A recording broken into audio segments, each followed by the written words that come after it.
सभी को नमस्कार। मैं मनोज मिश्रा आपके अपने YouTube चैनल पर आप सभी का हार्दिक स्वागत करता हूं। दोस्तों, शिक्षण विधियों के अंतर्गत आज हम 30वां भाग लेकर के आए हैं। इस 30वें भाग में आज हम पढ़ेंगे हर्बर्टीय विधि के बारे में। हर्बर्टीय विधि एक तरह से दैनिक पाठ योजना की विधि मानी जाती है कि जब भी कोई शिक्षक कक्षा में जाता है, प्रतिदिन के लिए वह अपनी योजना बनाता है। तो प्रतिदिन शिक्षण कार्य के लिए शिक्षक के द्वारा जो योजना बनाई जाती है, उस योजना को ही दैनिक पाठ योजना के नाम से पुकारा जाता है। इस योजना का प्रतिपादन सबसे पहले अमेरिका के एक शिक्षाविद हुए हैं जिनका नाम है John Frederick Herbart. John Frederick Herbart के द्वारा इस योजना का प्रतिपादन किया गया था, जिसके कारण दैनिक पाठ योजना को ही एक तरह से हर्बर्टीय विधि के नाम से पुकारा जाता है। इस हर्बर्टीय विधि में कुल 5 पदों का प्रयोग किया जाता है। 5 पद प्रयुक्त होने के कारण इसे हर्बर्ट की पंचपदी के नाम से भी पुकारा जाता है। हालांकि हम इसके इतिहास को देखें तो हर्बर्ट के द्वारा 5 पद प्रयुक्त नहीं करके शुरुआत में 4 पद ही प्रतिपादित किए गए थे। 4 पद थे: स्पष्टता, संबंधता, व्यवस्था और विधि। स्पष्टता, संबंधता, व्यवस्था और विधि के नाम से 4 पद हर्बर्ट ने प्रतिपादित किए थे, लेकिन आगे चल कर के उनके शिष्यों ने इन 4 पदों को ही 5 पदों के रूप में परिवर्तित कर दिया। वे 5 पद हम पढ़ेंगे: पूर्व तैयारी, जिसमें प्रस्तावना, उद्देश्य, कथन को शामिल किया जाता है। इसके अलावा प्रस्तुतिकरण, तुलना, सामान्यीकरण और अनुप्रयोग। इन 5 पदों का प्रयोग किए जाने के कारण इसे पंचपदी के नाम से भी पुकारा जाता है। तो इसी पाठ योजना के बारे में आज हम पढ़ते हैं कि इसका इतिहास क्या रहा है और अलग अलग विधाओं के अनुसार पाठ योजनाएं कैसे बनाई जाती हैं। तो देखिए, सबसे पहले हर्बर्टीय विधि दैनिक पाठ योजना की जो विधि है, इसके प्रतिपादक कौन है? प्रश्न आ रहा है, दैनिक पाठ योजना या हर्बर्टीय विधि के प्रतिपादक कौन हुए हैं? तो उनका नाम है जॉन फ्रेडरिक हर्बर्ट। अमेरिका के शिक्षाविद हैं। 1838 ईस्वी में इन्होंने इस विधि का प्रतिपादन किया था। John Frederick Herbert.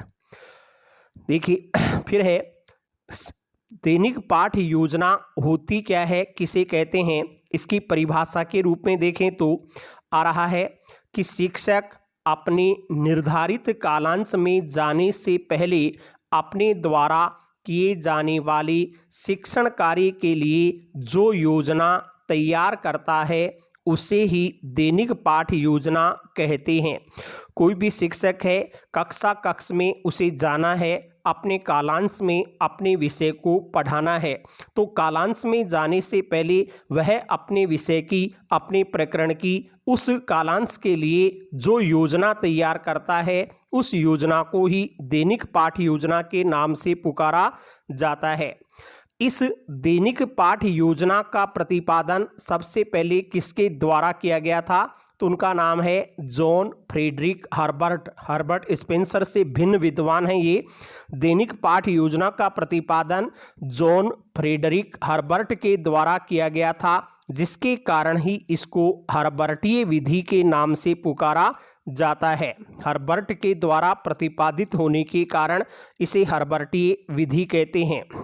फिर देखिए, इस दैनिक पाठ योजना में कुल 5 पद प्रयुक्त किए जाते हैं। मूल रूप से देखें तो 5 पद प्रयुक्त होते हैं, जिसके कारण इसको हर्बर्ट की पंचपदी के नाम से भी पुकारा जाता है। 5 पदों का प्रयोग होने के कारण इसे हर्बर्ट की पंचपदी कह देते हैं। हर्बर्ट स्पेंसर ने दैनिक पाठ हर्बर्ट स्पेंसर नहीं, जॉन फ्रेडरिक हर्बर्ट ने दैनिक पाठ योजना के लिए मूलतः कितने पद प्रतिपादित किए थे? तो इसका उत्तर आ रहा है, हर्बर्ट के द्वारा पाठ योजना के लिए मूलतः निम्नलिखित 4 पद प्रतिपादित किए गए थे। 4 पद ही इन्होंने शुरू में प्रतिपादित किए थे। 4 कौन कौन से हैं? पहला है स्पष्टता, दूसरा संबंधता, तीसरा व्यवस्था और चौथा विधि। स्पष्टता, संबंधता, व्यवस्था, विधि। पाठ योजना में सभी तथ्यों का स्पष्ट उल्लेख होना चाहिए। पाठ योजना ऐसी हो जो दूसरे पाठ से, अध्याय से अथवा दूसरे विषयों से भी संबंधित या जोड़ी जा सके। उसके लिए समुचित शिक्षण सामग्री आदि की व्यवस्थाएं होनी चाहिए और उस पाठ योजना को कक्षा में समुचित विधि के द्वारा प्रस्तुत किया जाना चाहिए। ये 4 पद स्पष्टता, संबंधता, व्यवस्था और विधि, अंग्रेजी में बोलें तो स्पष्टता यानी क्लियरिटी, संबंधता रिलेशन, व्यवस्था अरेंजमेंट और विधि मेथड, ये 4 पद इस हर्बर्ट के द्वारा मूल रूप से प्रतिपादित किए गए थे। फिर 4 से 5 कैसे हो गए? तो देखिए, आगे चलकर हर्बर्ट के एक शिष्य हुए हैं जिनका नाम है जिलर। उस जिलर के द्वारा जो पहला पद है स्पष्टता, उस स्पष्टता नामक पहले पद को 2 भागों में विभाजित कर दिया गया। हर्बर्ट के शिष्य हुए जिलर। जिलर ने कौन से पद का विभाजन किया था? स्पष्टता का। कितने भागों में किया था? 2 भागों में। 2 भाग कौन कौन से बनाए थे? एक है प्रस्तावना और एक प्रस्तुतिकरण। जिलर के द्वारा स्पष्टता नामक पद के 2 भाग किए गए थे, एक प्रस्तावना और दूसरा प्रस्तुतिकरण। इसके बाद में हर्बर्ट के ही एक अन्य शिष्य हुए जिनका नाम है रीन या राइन, कुछ रीन भी कह देते हैं, राइन भी कह देते हैं। इस रीन या राइन के द्वारा क्या काम किया गया था कि इन्होंने जो प्रस्तावना और प्रस्तुतिकरण पद जिलर ने बनाए थे, उन दोनों पदों के बीच में उद्देश्य कथन नामक एक नया पद और जोड़ दिया गया। कभी पूछ लिया जाए उद्देश्य कथन पद किसके द्वारा जोड़ा गया था, तो वे विद्वान हैं रीन या राइन। फिर आगे है, आगे चलकर इन्हीं शिष्यों के द्वारा मिलकर के पाठ योजना के 5 पद प्रतिपादित किए गए थे। आगे चल करके हर्बर्ट के जो शुरू के 4 पद थे उनको 5 पदों में विभाजित कर दिया गया, जिसके कारण ही इसको हर्बर्ट की पंचपदी के नाम से पुकारा जाने लगा। तो हर्बर्ट की पंचपदी में 5 पद होते हैं। वे 5 पद कौन कौन से हैं? 5 पद हैं। पहला है पूर्व तैयारी। पूर्व तैयारी, इसमें पहले पाठ की प्रस्तावना को लिखा जाता है, प्रस्तावना के साथ ही उद्देश्य कथन भी प्रस्तुत कर दिया जाता है। प्रस्तावना क्या है कि कोई भी शिक्षक अपने पाठ को, अध्याय को, प्रकरण को शुरू करता है तो जाते ही वह सीधा सीधा नहीं बोल देता कि आज हम इस पाठ के बारे में अध्ययन करेंगे या संज्ञा, सर्वनाम, संधि के बारे में अध्ययन करेंगे। अपितु वह क्या करता है, छात्रों के पूर्व ज्ञान से, पूर्व कक्षा के स्तर से प्रश्न शुरू करता है। फिर उस प्रश्न का जो उत्तर प्राप्त होता है उस उत्तर के आधार पर नया प्रश्न बनाता है और इस तरीके से 4-5 प्रश्न वह करता है और उन प्रश्नों के आधार पर बच्चों का ध्यान अपने प्रकरण की ओर आकृष्ट करता है। तो इस तरीके का जो कौशल होता है उसे ही प्रस्तावना कौशल कहते हैं। इसका विशेष विवरण आगे हम प्रश्न मूल्यांकन को जब पढ़ेंगे उस मूल्यांकन में इन चीज़ों का विस्तार से अध्ययन किया जाएगा। तो हर्बर्ट की पंचपदी का पहला जो सोपान है या पहला पद है वो कौन सा है? पूर्व तैयारी, जिसमें प्रस्तावना और उद्देश्य कथन आ जाता है। दूसरा है प्रस्तुतिकरण। प्रस्तुतिकरण भी कह सकते हैं या विषयोपस्थापन भी कह सकते हैं कि पाठ को कक्षा में प्रस्तुत कैसे करना है। तीसरा पद है तुलना। चौथा है सामान्यीकरण या नियमीकरण और 5वां है अनुप्रयोग या प्रयोग। हर्बर्ट स्पेंसर की पंचपदी के 5 पद कौन कौन से हैं, किस क्रम में आते हैं, क्रम भी ध्यान रखेंगे। पूर्व तैयारी यानी प्रस्तावना याद रख सकते हैं, दूसरा प्रस्तुतिकरण, तीसरा तुलना, चौथा सामान्यीकरण या नियमीकरण और 5वां अनुप्रयोग या प्रयोग। देखिए शुरू में 4 ही पद थे, स्पष्टता, संबंधता, व्यवस्था और विधि। पहला जो स्पष्टता पद है उसको जीलर के द्वारा प्रस्तावना और प्रस्तुतिकरण दो भागों में बांट दिया गया था। तो पूर्व तैयारी और प्रस्तुतिकरण दोनों स्पष्टता के अंतर्गत आ जाते हैं। फिर जो तुलना पद है जिसको हमने पहले या हर्बर्ट ने संबंधता नाम दिया था, उसी को शिष्यों के द्वारा संबंधित तुलना नाम दे दिया गया।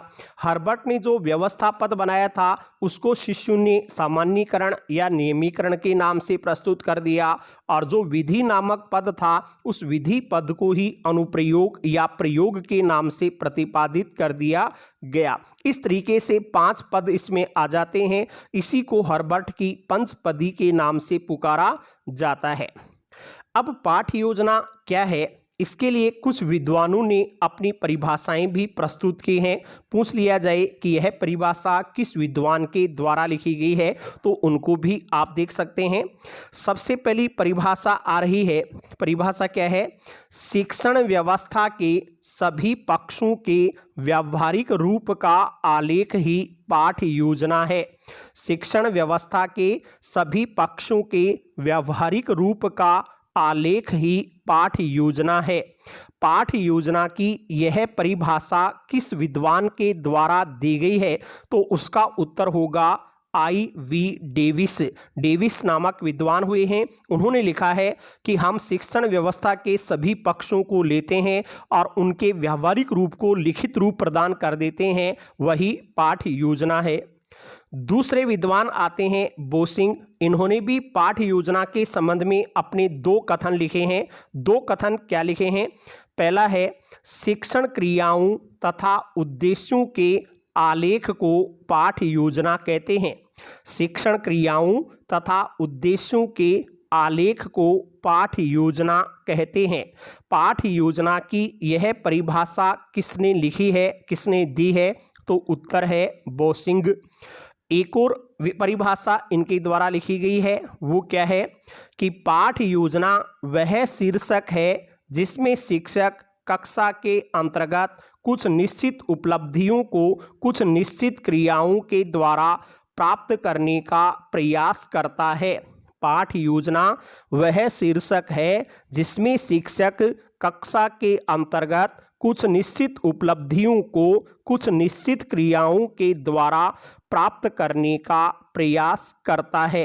कक्षा में कुछ निश्चित उपलब्धियां प्राप्त करनी है, उसके लिए शिक्षक को निश्चित क्रियाएं करनी पड़ती हैं, उसी को हम पाठ योजना कहते हैं। यह परिभाषा किसने दी है, तो उसका भी उत्तर है बोसिंग महोदय। फिर एक विदुषी हैं कमला भाटिया और उनके साथ में हैं बलदेव भाटिया। कमला भाटिया और बलदेव भाटिया ने क्या परिभाषा लिखी है? इन्होंने लिखा है, पाठ योजना से पता चलता है कि बालकों ने क्या पढ़ा है, आगे किस दिशा में उनका मार्गदर्शन किया जाए और तत्काल क्या पढ़ाया जाए। कि शिक्षक के मन में यदि ये विचार आते हैं कि बालकों ने क्या पढ़ा है, आगे उनको किस दिशा में ले जाना है और तत्काल वो क्या पढ़ा सकता है, इसकी योजना ही पाठ योजना है। ये कमला भाटिया और बलदेव भाटिया ने लिखा है। इसी पाठ योजना से संबंधित अब कुछ विशेष तथ्यात्मक जानकारियां, विशेष तथ्यात्मक प्रश्न आ जाते हैं, तो उनका उत्तर देखिएगा। पहला प्रश्न आ रहा है, हर्बर्टीय विधि किस प्रकार के अधिगम पर अधिक बल देती है या किस प्रकार के तत्व पर अधिक बल देती है? तो उत्तर है, हर्बर्टीय विधि में स्मृति स्तर पर अधिक बल दिया जाता है। याददाश्त का स्तर स्मृति स्तर है, इस पर इस विधि में अधिक बल दिया जाता है।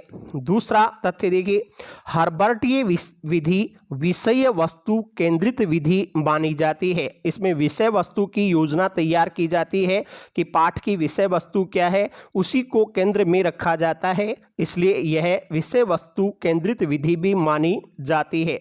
फिर देखिए, भारत की स्थिति देखें, क्या भारत में हर्बर्टीय विधि का पाठ योजना के रूप में प्रयोग होता है?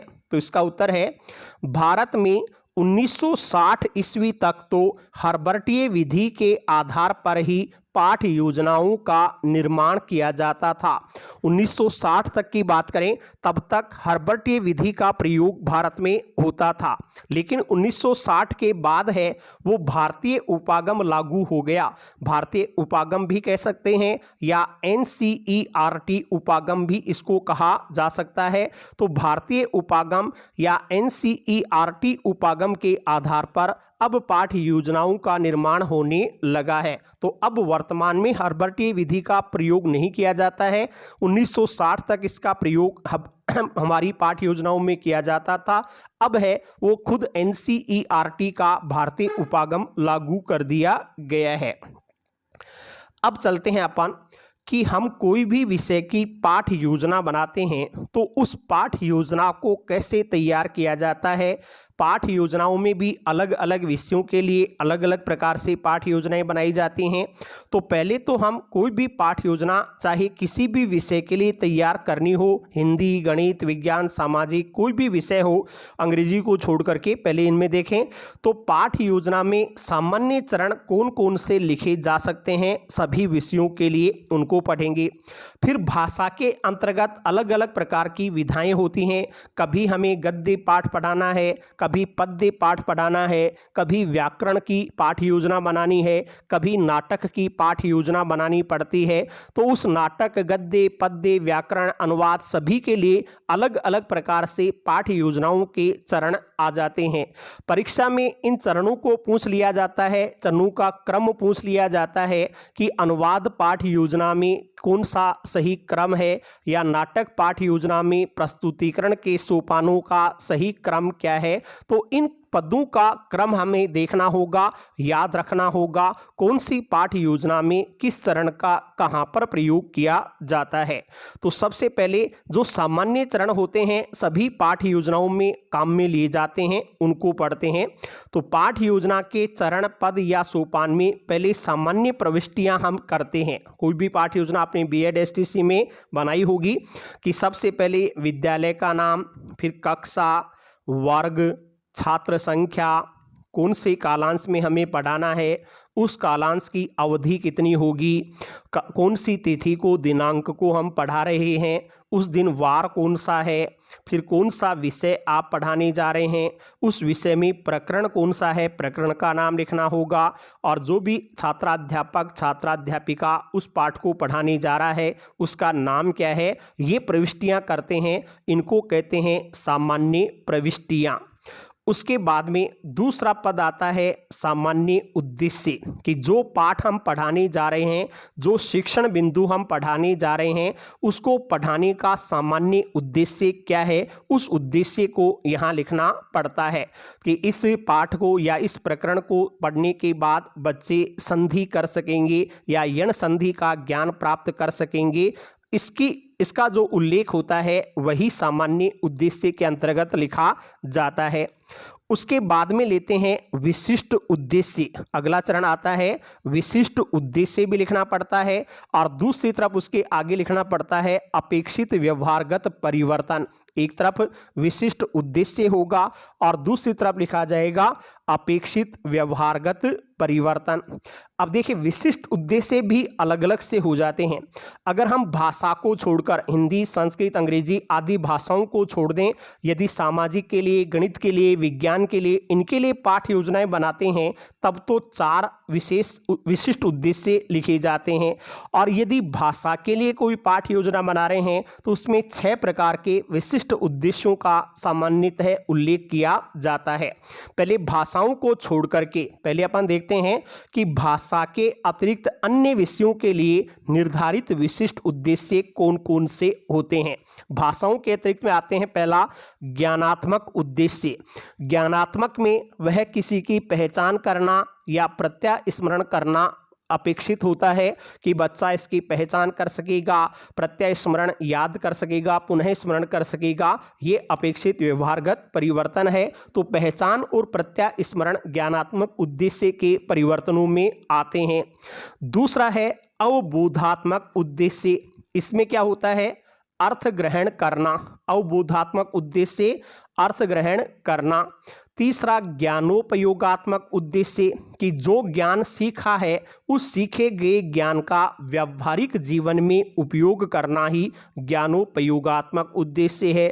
और चौथा है कौशलात्मक उद्देश्य, छात्रों से चित्र बनाना, चार्ट बनाना, मॉडल बनाना इत्यादि जो हम देखते हैं वही कौशलात्मक उद्देश्य हो जाता है।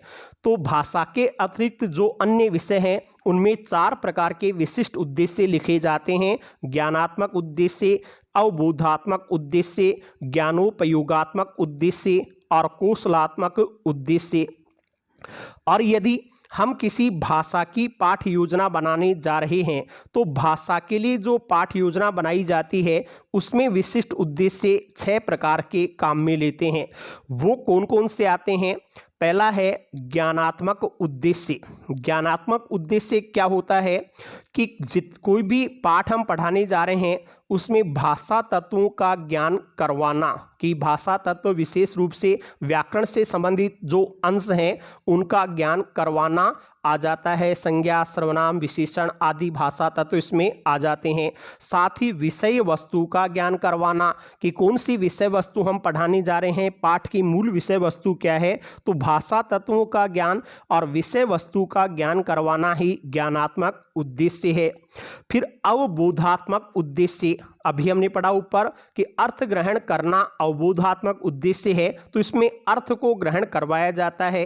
अब अर्थ ग्रहण कितने तरीके से हो सकता है? तो अर्थ ग्रहण के 2 साधन हैं, या तो सुन करके अर्थ ग्रहण करना, शिक्षक बोलता है छात्र सुन करके अर्थ ग्रहण कर लेते हैं, अथवा पढ़ करके अर्थ ग्रहण करना कि छात्र खुद उस विषय वस्तु को पढ़ते हैं और पढ़ करके अर्थ को ग्रहण करते हैं। तो ये अवबोधात्मक उद्देश्य है, सुन करके अर्थ ग्रहण करना और पढ़ करके अर्थ ग्रहण करना। तीसरा है अभिव्यक्तात्मक उद्देश्य। अभिव्यक्ता यानी बोल करके विचारों को प्रकट करना, अभिव्यक्त करना ही अभिव्यक्तात्मक उद्देश्य है। विचारों का प्रकटीकरण अभिव्यक्तात्मक उद्देश्य है और ये प्रकटीकरण भी 2 तरह से हो सकता है, या तो हम बोल करके अपने विचारों को अभिव्यक्त कर सकते हैं या लिख करके अपने विचारों को अभिव्यक्त कर सकते हैं। तो बोलकर लिखना या फिर बोल करके अभिव्यक्त करना या लिख करके अभिव्यक्त करना अभिव्यक्तात्मक उद्देश्य होगा। चौथा है अभिरुच्यात्मक उद्देश्य। अभिरुच्यात्मक क्या है कि जो विषय हम पढ़ाने जा रहे हैं, जो विषय वस्तु पढ़ाने जा रहे हैं, उस विषय के प्रति बालकों में रुचि उत्पन्न करना, रुचि विकसित करना अभिरुच्यात्मक उद्देश्य है। फिर अभिवृत्त्यात्मक उद्देश्य। अभिवृत्त्यात्मक उद्देश्य क्या है? विषय या समाज के प्रति सकारात्मक दृष्टिकोण विकसित करना, विषय के प्रति, समाज के प्रति बालकों में सकारात्मक पॉजिटिव दृष्टिकोण का विकास हो सके, इसके लिए अभिवृत्त्यात्मक उद्देश्य हो जाता है। और फिर है कौशलात्मक उद्देश्य। इसमें क्या है? विविध प्रकार की रचनात्मक कुशलताओं का विकास करना, कभी पत्र लिखाना, प्रार्थना पत्र लिखाना, निबंध, कहानी आदि को लिखाना सिखाया जाता है। यही एक तरह से कौशलात्मक उद्देश्य है। तो भाषा के अंतर्गत 6 प्रकार के उद्देश्य काम में आते हैं: ज्ञानात्मक उद्देश्य, अवबोधात्मक उद्देश्य, अभिव्यक्तात्मक उद्देश्य, अभिरुच्यात्मक उद्देश्य, अभिवृत्त्यात्मक उद्देश्य और कौशलात्मक उद्देश्य। मान लीजिए अब आपके सामने कुछ प्रश्न मैं कर रहा हूं, इनके आधार पर बताना है कि हमने बच्चों के सामने एक शब्द लिखा, कोई भी शब्द हमने लिख दिया, कि जैसे मान लीजिए लिख दिया कि विद्वान। अब प्रश्न पूछा गया कि विद्वान शब्द व्याकरण के अनुसार क्या है? पहला है संज्ञा है, या दूसरा सर्वनाम है, तीसरा विशेषण है, चौथा क्रिया है। संज्ञा, सर्वनाम, विशेषण या क्रिया, इन चारों में से बताना है कि ये क्या है। अब मूल रूप से देखें तो विद्वान शब्द है वो मूलतः विशेषण शब्द माना जाता है, विशेषण होता है। यदि बच्चा सही उत्तर बताता है तो हम मान जाते हैं कि वह सही पहचान कर रहा है। अब यहाँ पूछ लिया जाए कि बच्चे ने सही पहचान कर ली तो शिक्षक का कौन सा उद्देश्य पूर्ण हो गया है? तो यहाँ पर शिक्षक का उद्देश्य कौन सा पूर्ण होगा? तो वो उद्देश्य है ज्ञानात्मक उद्देश्य। पहचान करना सीख रहा है, इसका मतलब ज्ञानात्मक उद्देश्य पूर्ण हो रहा है। अब देखिए, हम कक्षा 3 में हिंदी पढ़ा रहे हैं। हिंदी पढ़ाते पढ़ाते हमने एक शब्द बच्चों के सामने रखा कि बताओ उत्पल किसे कहते हैं, उत्पल का अर्थ क्या होता है। बच्चे ने अगर सही अर्थ बता दिया कि उत्पल कमल को कहा जाता है, तो बताओ यहाँ शिक्षक का कौन सा उद्देश्य पूर्ण हो रहा है। अर्थ बता दिया है तो अर्थ ग्रहण करना अवबोधात्मक उद्देश्य में आता है, तो यहाँ शिक्षक का अवबोधात्मक उद्देश्य पूर्ण हो रहा है। ऐसे ही ये चीज़ें हैं जो उद्देश्य के अंतर्गत शामिल हो जाती हैं। व्यावहारिक रूप में हम इनका ऐसे प्रयोग कर सकते हैं। तो पहला सामान्य प्रविष्टियाँ हो गई, दूसरा सामान्य उद्देश्य, तीसरा विशिष्ट उद्देश्य। अब आते हैं चौथे चरण पर। चौथा चरण है सहायक सामग्री, कि हम इस पाठ योजना में किस सहायक सामग्री का प्रयोग करने जा रहे हैं। सहायक सामग्री के भी दो भाग हो सकते हैं, एक सामान्य सहायक सामग्री, एक विशिष्ट सहायक सामग्री।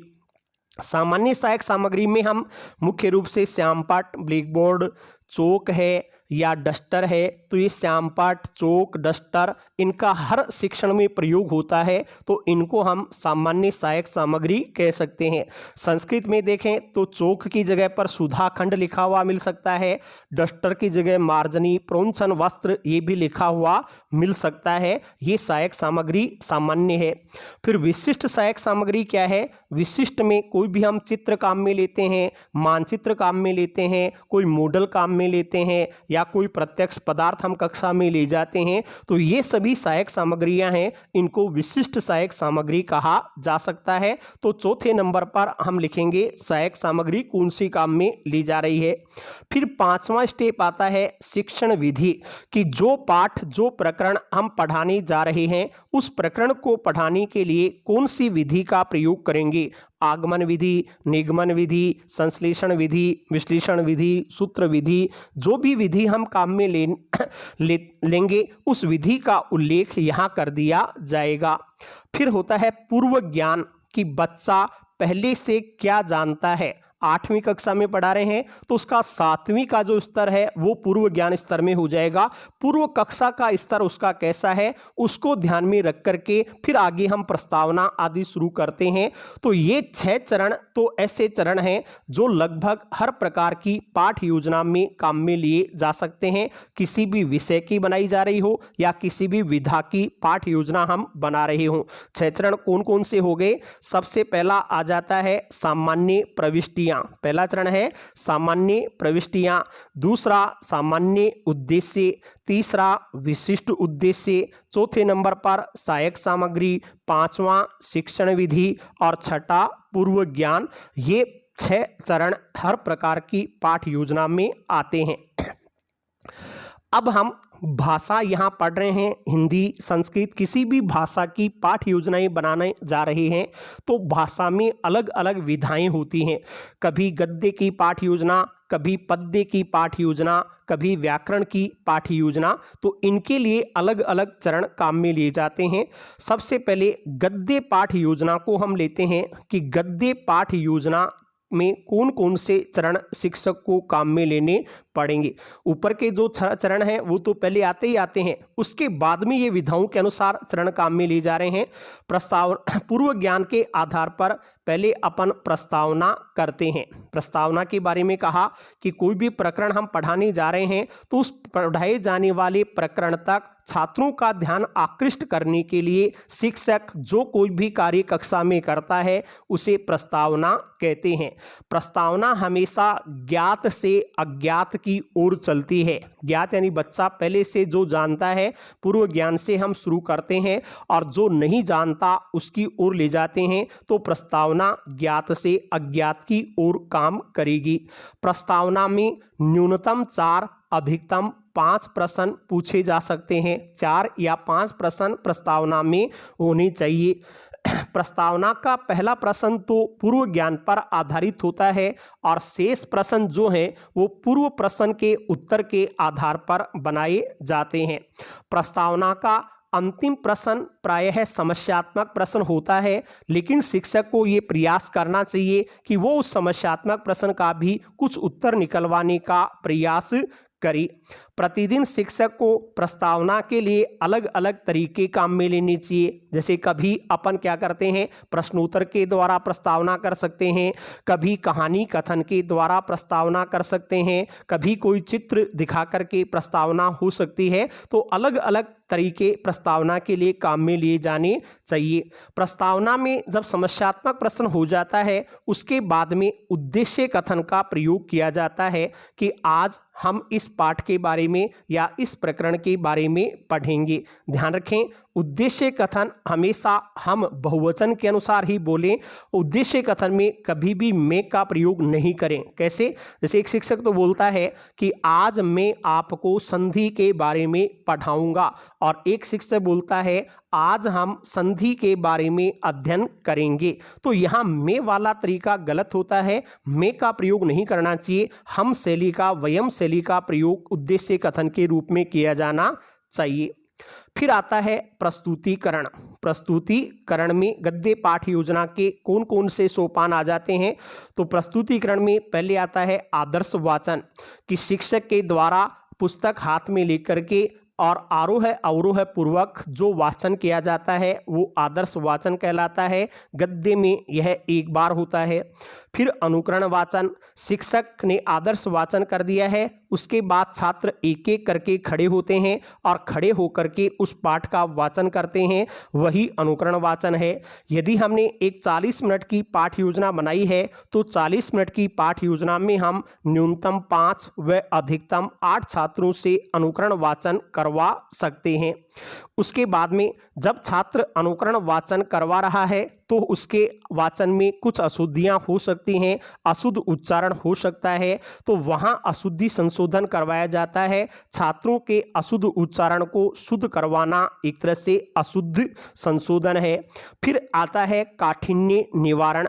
पाठ में कुछ कठिन शब्द आ गए हैं तो उन आए हुए कठिन शब्दों का अर्थ बताया जाता है। अर्थ बताने के लिए हम पहले गद्य शिक्षण की योजनाओं में पढ़ चुके हैं कि कभी प्रत्यक्ष पदार्थ दिखाकर, कभी विलोम शब्द बतलाकर, पर्यायवाची शब्द बतलाकर, या फिर कोई भी कहानी कथन के द्वारा, व्याख्या के द्वारा, या फिर चित्र, मानचित्र, मॉडल आदि के द्वारा अर्थ को स्पष्ट किया जाता है। ध्यान रखें, अर्थ भी हमेशा बच्चों से ही निकलवाने का प्रयास करना चाहिए। यथासंभव बच्चे ही अर्थ निकाल करके बताएं। शिक्षक एक तरह से खुद प्रश्न का उत्तर बताएगा या शब्द का अर्थ बताएगा, वो तो एक असफल शिक्षक की निशानी होती है। बच्चों से ही किसी न किसी तरीके से शब्द का अर्थ निकलवाने का प्रयास करना चाहिए। ये गद्य पाठ योजना में प्रस्तुतिकरण के सोपान हैं: आदर्श वाचन, अनुकरण वाचन, अशुद्धि संशोधन और काठिन्य निवारण। फिर चौथा चरण इसमें आता है बोध प्रश्न। बोध प्रश्न या उसको हम पाठ प्रवर्धन, पाठ का विकास भी कह देते हैं, कि मान लीजिए अपना पाठ थोड़ा सा बड़ा है, उसको हम 3 शिक्षण बिंदु या 3 अनुवीति के रूप में 3 अनुवीतियों में पढ़ाने जा रहे हैं। तो जो हमने पहला बिंदु, पहला अनुवीति पढ़ा दिया है, उसके बाद में उस अनुवीति को बच्चों ने ग्रहण किया या नहीं ग्रहण किया, उसके संबंध में कुछ प्रश्न पूछे जाते हैं, वो बोध प्रश्न कहलाते हैं। फिर उनमें भी अंतिम प्रश्न ऐसा होता है कि दूसरे शिक्षण बिंदु, दूसरी अनुवीति की ओर हम बच्चों को ले जाते हैं, इसलिए इनको पाठ का प्रवर्धन, पाठ का विकास भी कह देते हैं। उसके बाद में गद्य में मौन वाचन, कि बच्चे बिल्कुल चुप रहेंगे और चुप होकर के मौन वाचन करेंगे। अभी ये भी पहले हमने पढ़ा था, पहली दूसरी कक्षा में मौन वाचन नहीं होता, सामान्यतः तीसरी कक्षा से मौन वाचन की शुरुआत होती है। कुछ NCERT पाठ्य पुस्तकों में चौथी कक्षा का उल्लेख भी लिखा गया है कि चौथी कक्षा से हमें मौन वाचन की शुरुआत करनी चाहिए, लेकिन तीसरी कक्षा तक आते आते वह एक तरह से सस्वर वाचन सीख जाता है, तो तीसरी कक्षा से बच्चे को मौन वाचन शुरू करवाया जा सकता है। फिर उसके बाद में आता है विचार विश्लेषणात्मक प्रश्न। इसमें पाठ में जो कठिन शब्द आए हैं उनकी व्याख्या शिक्षक के द्वारा की जाती है, छात्रों का सहयोग भी लिया जाता है, वही विचार विश्लेषणात्मक प्रश्न होता है। फिर जो विचार विश्लेषणात्मक प्रश्न किए गए उनका सारांश शिक्षक श्यामपट्ट पर लिख देता है, उसी को अध्यापक कथन या सार कथन कहा जाता है। उसके बाद में पाठ का दोहराव करने के लिए हम पुनरावृत्ति प्रश्न कर सकते हैं, या फिर शुरू में जो अपेक्षित व्यवहारगत परिवर्तन हमने लिखे थे कि इसके बाद में छात्रों में वो व्यवहारगत परिवर्तन आ जाएंगे, वे परिवर्तन छात्रों में हुए हैं या नहीं हुए, इसकी जांच करने के लिए मूल्यांकन प्रश्न भी किए जा सकते हैं। और अंत में बच्चों को गृह कार्य दिया जाता है। ये 9 प्रकार के चरण हैं, वो गद्य की पाठ योजना में काम में लिए जाते हैं। अब गृह कार्य में भी क्या ध्यान रखना चाहिए कि पहला प्रश्न आता है, गृह कार्य क्यों दिया जाता है? गृह कार्य बच्चे को क्यों दिया जाता है? घर पर व्यस्त रखने के लिए, या फिर बच्चे का हस्तलेख सुधरवाने के लिए, या फिर पढ़ाए गए पाठ का दोहराव करने के लिए? तो इसमें सबसे मुख्य उद्देश्य है कि जो पाठ हमने पढ़ा दिया गया है, पढ़ाए गए संपूर्ण पाठ का घर पर दोहराव करने के उद्देश्य से बच्चे को गृह कार्य दिया जाता है। फिर गृह कार्य में किस प्रकार के प्रश्न दिए जाने चाहिए और उनकी संख्या क्या होनी चाहिए? तो गृह कार्य में ज़्यादातर निबंधात्मक प्रश्न दिए जाने चाहिए, और निबंधात्मक प्रश्नों की संख्या 1 भी हो सकती है, 2 भी हो सकती है। सामान्यतः एक प्रश्न जो विशेष प्रकार का हो वह प्रश्न गृह कार्य के रूप में दिया जाना चाहिए। तो घर पर पाठ का पुनः दोहराव करने के लिए गृह कार्य दिया जाता है, और उसकी संख्या 1 या 2 निबंधात्मक प्रश्न के रूप में होती है। ये तो गद्य पाठ योजना के चरण हो जाते हैं। सामान्य जो 6 ऊपर चरण थे उनके अलावा प्रस्तावना, उद्देश्य कथन, प्रस्तुतिकरण में आदर्श वाचन, अनुकरण वाचन, अशुद्धि संशोधन और काठिन्य निवारण। प्रस्तुतिकरण के बाद बोध प्रश्न, फिर मौन वाचन, फिर विचार विश्लेषणात्मक प्रश्न, उसके बाद अध्यापक कथन, फिर पुनरावृत्ति प्रश्न या मूल्यांकन प्रश्न, और फिर गृह कार्य। ये क्रम होगा। परीक्षाओं में क्रम पूछा जाएगा आपसे कि सही क्रम कौन सा है, या कौन से चरण के बाद में कौन सा चरण आता है, इस रूप में इनको ध्यान रखना है। फिर आते हैं पद्य पाठ योजना, कि यदि हम कोई भी कविता पढ़ा रहे हैं, कोई पद्य पाठ पढ़ा रहे हैं, तो पद्य या कविता पाठ पढ़ाने के लिए किस प्रकार की योजना बनाई जाती है, उसमें कौन कौन से चरण काम में लिए जाते हैं। तो पद्य के लिए भी पहला है प्रस्तावना, जो गद्य में था वही है प्रस्तावना। प्रस्तावना को साहित्यिक भाषा में संस्कृत में उत्प्रेरणात्मक उपक्रम भी कहते हैं। कविता एक साहित्यिक रूप है एक तरह से, तो यहाँ उत्प्रेरणात्मक उपक्रम शब्द भी लिखा हुआ मिल सकता है, या प्रस्तावना भी लिख सकते हैं। संस्कृत में ज़्यादातर उत्प्रेरणात्मक उपक्रम शब्द लिखा जाता है। दूसरा होता है उद्देश्य कथन, जिसको संस्कृत के अनुसार हम कह सकते हैं पाठ्यांशाभिसूचनम, पाठ्यांशाभिसूचन भी इसको कहा जा सकता है। ये संस्कृत में लिखा हुआ मिल सकता है। प्रस्तावना का मतलब उत्प्रेरणात्मक उपक्रम, उद्देश्य कथन पाठ्यांशाभिसूचन। फिर प्रस्तुतिकरण, प्रस्तुतिकरण को ही विषयोपस्थापन या पाठोपस्थापन भी कहा जाता है। विषयोपस्थापन या पाठोपस्थापन, इसमें भी कौन कौन से आते हैं? पहले आदर्श वाचन। देखिए गद्य में तो एक बार ही आदर्श वाचन होता है, लेकिन पद्य या कविता में आदर्श वाचन प्रायः 3 बार होता है। शुरू में शिक्षक है वो साधारण वाचन सा कर देता है, फिर लय पूर्वक हाव भाव के साथ उसका वाचन करता है, और उसके बाद में जब छात्रों को अंत में संवेद वाचन करवाया जाता है वहाँ भी शिक्षक का वाचन होता है। इस तरीके से 3 बार आदर्श वाचन करवाया जा सकता है। फिर वही छात्र खड़े होकर पढ़ेंगे, वो अनुकरण वाचन होगा। उसके बाद में भाषाई अनुशीलन। भाषाई अनुशीलन क्या है? कठिन शब्द आ जाते हैं, कठिन शब्दों का अर्थ बताया जाता है व्याख्या के साथ, वही भाषाई अनुशीलन काठिन्य निवारण होता है। उसके बाद चौथा चरण आता है पाठ का प्रवर्धन या पाठ का विकास या बोध प्रश्न भी इसको कह सकते हैं। और 5वां है सार कथन या अध्यापक कथन। कुछ विद्वानों ने चौथे जो पाठ का विकास प्रवर्धन या बोध प्रश्न है उसकी जगह भावानुभूति को लिखा है, और सार कथन के स्थान पर सौंदर्यानुभूति भी काम में लिया जा सकता है। ये 5 चरण काम में लेते हैं प्रस्तुतिकरण में। आदर्श कौन कौन से हैं? 5। पहला आदर्श वाचन, फिर अनुकरण वाचन, फिर भाषाई अनुशीलन, उसके बाद में भावानुभूति, फिर सौंदर्यानुभूति। ये 5 चरण काम में लिए जाते हैं। प्रस्तुतिकरण के बाद में आता है उपयोजन। उपयोजन में क्या चीज़ काम में ली जाती है कि जो कविता हम पढ़ाने जा रहे हैं उस कविता के समान भाव वाली कोई अन्य कविता होती है, उस कविता को भी कक्षा में प्रस्तुत कर दिया जाता है, वही उपयोजन के नाम से जाना जाता है। उसके बाद में पुनः सैश्वर वाचन या संवेत वाचन भी कह सकते हैं। सभी छात्र जब एक साथ कविता का वाचन करते हैं तो उसे ही संवेत वाचन कह देते हैं। उसके बाद में सौंदर्यानुभूति प्रश्न या भाव विश्लेषणात्मक प्रश्न किए जाते हैं साहित्य आदि से संबंधित, और फिर पुनरावृत्ति प्रश्न या मूल्यांकन प्रश्न होंगे, और फिर गृह कार्य दे दिया जाएगा। ये पद्य पाठ योजना के चरण हैं, इनको भी क्रमानुसार हमें याद रखना है। प्रस्तावना यानी उत्प्रेरणात्मक उपक्रम, फिर उद्देश्य कथन, पाठ्यांशाभिसूचन, फिर प्रस्तुतिकरण जिसको विषयोपस्थापन या पाठोपस्थापन भी कहते हैं। इसमें कौन कौन से चरण आएंगे? आदर्श वाचन, अनुकरण वाचन, भाषाई अनुशीलन, भावानुभूति और सौंदर्यानुभूति। फिर उपयोजन, फिर पुनः सैश्वर वाचन या संवेत वाचन कह सकते हैं। उसके बाद भाव विश्लेषणात्मक प्रश्न पूरे भाव पाठ के अनुसार, फिर पुनरावृत्ति या मूल्यांकन प्रश्न, और फिर गृह कार्य। इसके बाद में हम चलेंगे व्याकरण पाठ योजना पर। व्याकरण पाठ योजना के कौन कौन से चरण होते हैं? तो पहला इसमें भी प्रस्तावना, फिर उद्देश्य कथन, उसके बाद में प्रस्तुतिकरण या विषयोपस्थापन। प्रस्तुतिकरण में क्या होगा कि देखिए व्याकरण शिक्षण की सर्वश्रेष्ठ विधि कौन सी है, ऐसा हमने पहले पढ़ा, तो वो विधि होती है आगमन निगमन विधि। और आगमन अलग ऑप्शन है, निगमन अलग ऑप्शन है, दोनों में एक को छांटना है, तो फिर वहाँ सर्वश्रेष्ठ विधि कौन सी मानते हैं? वो होती है आगमन विधि। और आगमन विधि में पहले क्या होता है? उदाहरण प्रस्तुत किए जाते हैं, उदाहरणों से फिर कोई नियम की स्थापना करवाई जाती है। तो यहाँ पर भी क्या होगा?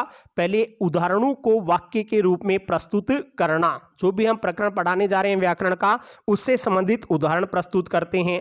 फिर विविध प्रश्नों के द्वारा श्यामपट्ट कार्य करवाया जाता है कि ये कैसे हुआ, इसमें क्या हुआ, क्या समानता आपको देखने को मिल रही है। उसके आधार पर फिर होता है नियमीकरण, जिसको सामान्यीकरण भी कह सकते हैं, कि प्रस्तुत उदाहरणों के आधार पर सामान्य तुलना करते हुए किसी नियम की स्थापना करवाना ही नियमीकरण या सामान्यीकरण है। फिर उसका होता है प्रयोग, कि अन्य उदाहरणों पर भी उस नियम का प्रयोग करके देखा जाता है। आगमन निगमन विधि में अपन इसका प्रयोग करते हैं।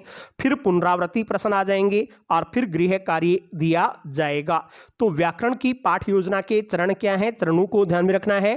पहले प्रस्तावना, उद्देश्य कथन, फिर प्रस्तुतिकरण, फिर नियमीकरण या सामान्यीकरण, उसके बाद प्रयोग, फिर पुनरावृत्ति प्रश्न, और फिर गृह कार्य। ये व्याकरण पाठ योजना के प्रमुख चरण माने जाते हैं।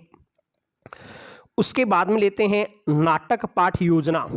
यदि अपने पास कोई नाटक पाठ आ गया है, उसकी योजना बनानी है दैनिक पाठ योजना, तो उसके चरण कौन कौन से होंगे? वो है पहले प्रस्तावना, उसके बाद उद्देश्य कथन, फिर प्रस्तुतिकरण जिसको पाठ का विकास भी कह सकते हैं। उस प्रस्तुतिकरण में कौन कौन से चरण आते हैं नाटक में? पहले आदर्श वाचन, फिर अनुकरण वाचन, फिर अशुद्धि संशोधन या काठिन्य निवारण भी हो सकता है। उसके बाद बोध प्रश्न, फिर शब्द की व्याख्या, विस्तृत व्याख्या उसमें की जाती है जो भी कठिन शब्द आए हैं, और फिर भाव विश्लेषणात्मक प्रश्न या सौंदर्यानुभूति तत्वों को शामिल कर दिया जाता है। ये सभी प्रस्तुतिकरण के क्रमानुसार चरण या सोपान हैं।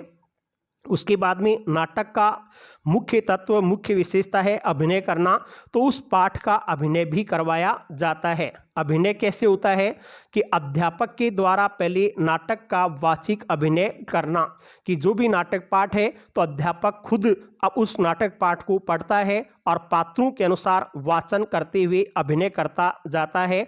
आदर्श नाट्य विधि जिसको कहते हैं वो हो जाएगा।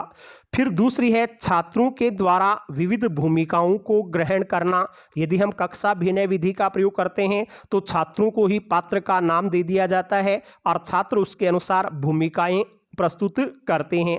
और उसके बाद में है छात्रों के द्वारा उस नाटक पाठ का वाचिक अभिनय करना, यही पाठ्याभिनय है। पहले अध्यापक के द्वारा वाचिक अभिनय, फिर छात्रों को कोई ना कोई भूमिका देना, फिर छात्रों के द्वारा उसका वाचिक अभिनय करना, ये सभी पाठ्याभिनय में आ जाएंगी।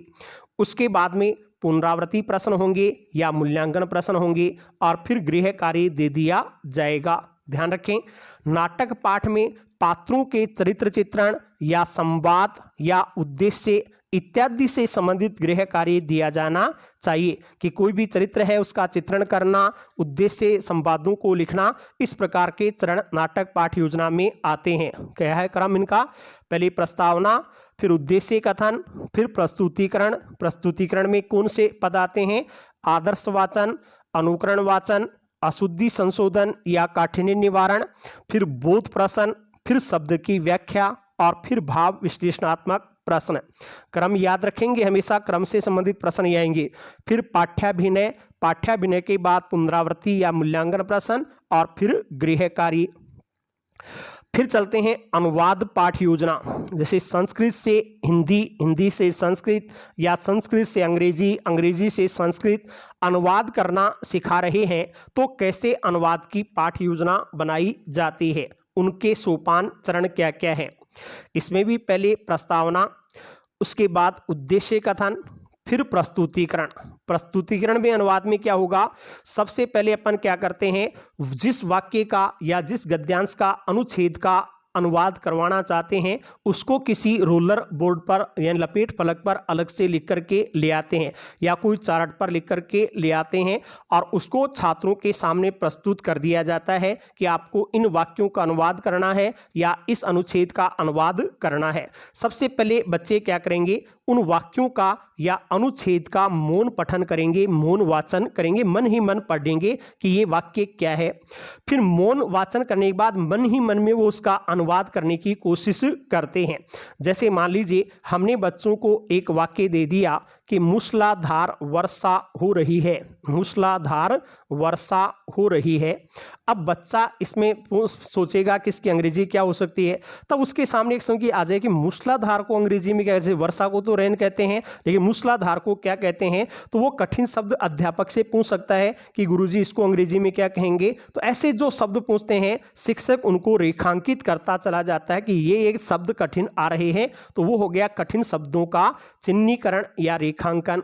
फिर क्या करता है, जो कठिन शब्द बच्चों ने पूछे हैं शिक्षक उनके पर्यायवाची शब्द बताता है। तो काठिन्य निवारण यानी रेखांकित शब्दों के पर्यायवाची शब्द बताना, दूसरी भाषा में उनको क्या कहा जाता है वो बच्चों की सहायता से बताया जाता है।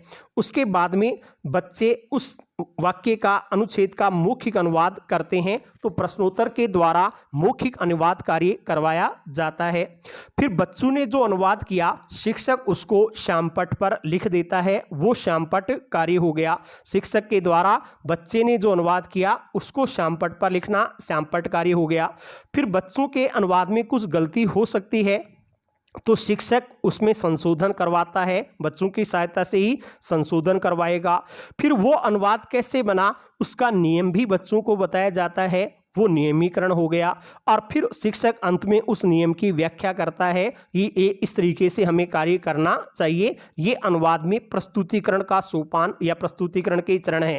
पहले वाक्य प्रस्तुत करना यानी छात्रों के द्वारा उनका मौन पठन, फिर कठिन शब्दों का चिन्हीकरण रेखांकन, फिर कठिन शब्दों के पर्यायवाची बताना, छात्रों के द्वारा मौखिक अनुवाद करना, शिक्षक के द्वारा छात्रों के अनुवाद को श्यामपट्ट पर लिख देना, कोई गलती है तो उसमें संशोधन करना, वो अनुवाद कैसे हुआ उसका नियम बताना और फिर उस नियम की विस्तार से व्याख्या करना।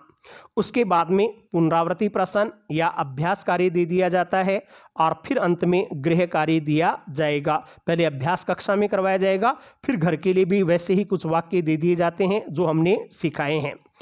इसी अनुवाद से एक प्रश्न किया जा सकता है कि अनुवाद कितने प्रकार के होते हैं, अनुवाद के भेद कितने होते हैं और कौन से अनुवाद में क्या तरीका होता है। तो अनुवाद के 3 भेद होते हैं, एक अक्षरानुवाद या शब्दानुवाद, दूसरा छायानुवाद, मर्मानुवाद या निष्कर्षानुवाद और तीसरा तथ्यानुवाद। अनुवाद के 3 प्रकार के भेद होते हैं। 3 भेद कौन कौन से बताए हैं? अक्षरानुवाद या शब्दानुवाद, दूसरा छायानुवाद तीसरा तथ्यानुवाद। इन तीनों में अंतर क्या है? तो देखिए, एक तरीका तो कोई शिक्षक कोई पाठ पढ़ा रहा है, उसमें जो भी शब्द आता है उस शब्द का दूसरी भाषा में अनुवाद करके बताता है। तो हर शब्द का यदि अनुवाद बताया जाता है तो उसे हम अक्षरानुवाद या शब्दानुवाद कह देते हैं। दूसरा, शब्द का अनुवाद नहीं बता करके पहले पूरे वाक्य को पढ़ा जाता है और पूरे वाक्य को एक साथ अगर दूसरी भाषा में ट्रांसलेट किया जाता है, दूसरी भाषा में बदला जाता है, तो वो छायानुवाद हो जाता है। और जब पूरे पाठ को ही एक साथ पढ़ लेते हैं और पूरे पाठ को एक साथ पढ़ करके और फिर पूरे पाठ का ही दूसरी भाषा में अनुवाद बाद में किया जाता है, तो वो तथ्यानुवाद हो जाएगा। तो शब्द के अनुसार चलना शब्दानुवाद हो जाएगा, पूरे वाक्य का एक साथ अनुवाद करना छायानुवाद होगा और पूरे पाठ का एक साथ अनुवाद करना तथ्यानुवाद होगा। कैसे? देखिए इसको विस्तार से। पहला है अक्षरानुवाद या शब्दानुवाद, यानी इसके अंतर्गत एक भाषा के प्रत्येक शब्द को द्वितीय भाषा में अनुवाद किया जाता है। हर शब्द को लिया जाता है, हर शब्द का दूसरी भाषा में अनुवाद करवाया जाता है। यह अनुवाद मक्षिका स्थापनम सिद्धांत पर कार्य करता है। मक्षिका यानी मक्खी, एक मक्खी के स्थान पर दूसरी मक्खी को रख देना, एक शब्द के स्थान पर दूसरी भाषा का शब्द रख देना, वही अक्षरानुवाद या शब्दानुवाद है। इसी को मक्षिका स्थापनम भी कहा जाता है। ये संस्कृत में ज़्यादा काम में आएंगे। फिर छायानुवाद क्या है? छायावाद को मर्मानुवाद या निष्कर्षानुवाद भी कहते हैं। छायानुवाद, मर्मानुवाद या निष्कर्षानुवाद। इसमें क्या होता है? इसके अंतर्गत संपूर्ण वाक्य का निष्कर्ष निकालकर दूसरी भाषा में अनुवाद किया जाता है। पूरे वाक्य का एक साथ निष्कर्ष निकालेंगे और निष्कर्ष निकाल करके पूरे वाक्य का एक साथ अनुवाद करेंगे। लोकोक्तियों, सूक्तियों, मुहावरों का अनुवाद इसी श्रेणी में रखा जाता है। जैसे मान लीजिए एक हिंदी की लोकोक्ति है, जैसे को तैसा, इसको हम अंग्रेजी में बोलेंगे तो बोल देंगे टिट फॉर टैट, संस्कृत में बोलेंगे तो सठे साठ्यम समाचरित। तो इसमें शब्द का कोई अनुवाद नहीं हुआ, जैसे यथा, वैसे तथा, ऐसा शब्द नहीं आया, अन्य शब्द ही बदल गए। तो पूरे वाक्य को एक साथ देखा और फिर उसका अनुवाद किया गया, तो इसी को छायानुवाद कहते हैं। और तथ्यानुवाद क्या है? इसके अंतर्गत संपूर्ण पाठ का एक साथ निष्कर्ष निकाला जाता है और निष्कर्ष निकाल करके पूरे पाठ का एक साथ अनुवाद करवाया जाता है, वही तथ्यानुवाद कहलाता है। ये अनुवाद के 3 भेद माने जाते हैं। तो ये हमारी पाठ योजना है। पाठ योजना के अलग अलग चरण हैं, आपको इनका सही क्रम याद रखना है, उस क्रम के अनुसार हमें उत्तर देने हैं। इनका हम एक पेपर लेकर के भी अभ्यास करेंगे कि कैसे प्रश्न इसमें पूछे जा सकते हैं। सभी ने ध्यान से वीडियो को सुना, इसके लिए सभी को धन्यवाद। यदि वीडियो आपको पसंद आया है, अच्छा लगा है, तो कमेंट बॉक्स में अपना कमेंट अवश्य लिखें, लाइक करें, शेयर करें और चैनल को सब्सक्राइब नहीं किया है तो आप अभी चैनल को सब्सक्राइब भी कर लें। धन्यवाद।